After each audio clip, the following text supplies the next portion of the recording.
مومن پہ گراں ہے یہ شب و روز، دین و دولت قمار بازی، ناپید ہے بندہ عمل مست، باقی ہے فقط نفس درازی۔ علامہ اقبال نے مومنوں کے لیے کہا ہے کہ یہ جو موجودہ دور ہے یہ بہت سخت ہے، یہ بہت مشکل ہے، اور کیونکہ دین اور حکومت دونوں جواری بن گئے ہیں، اور دونوں ہی جو دین والے ہیں اور جو حکومت کر رہے ہیں وہ دونوں ہی اپنے اغراض اور اپنے مفادات کے لیے لوگوں کو داؤ پہ لگایا ہوا ہے۔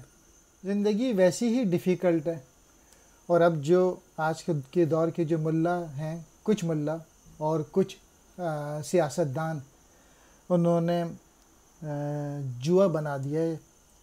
موجودہ دور کو، اس لیے زندگی گزارنا جو ہے مشکل ہو گئی مومن لوگوں کے لیے۔ دوسرے شعر میں علامہ اقبال کہہ رہے ہیں کہ جو عمل کرتے تھے لوگ، جو ایگزیکیوٹ کرتے تھے، جو اپنا ایکشن میں رہتے تھے، جو اپنا پوٹینشیل بڑھاتے تھے، وہ لوگ تو اب دنیا سے غائب ہو گئے ہیں، لیکن جو فضول لوگ جو زندگی گزار رہے ہیں،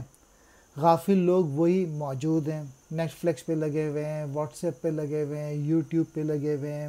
فیس بک پہ لگے ہوئے ہیں، اور اپنا ٹائم ضائع کر رہے ہیں۔ نوجوان یعنی بامقصد زندگی نہیں گزار رہے اور صرف زندہ ہیں، صرف سانس لے رہے ہیں۔ گراں کہتے ہیں بھاری کو ناگوار، شب و روز رات دن، قمار بازی جوا کھیلنا، ناپید نہ ہونا، بندہ عمل مست وہ بندہ جو عمل میں ڈوبا ہوا ہو، یعنی مسلسل جد و جہد کرنے والا بندہ۔ نفس درازی، سانس لینا، یہاں مراد ہے طویل زندگی۔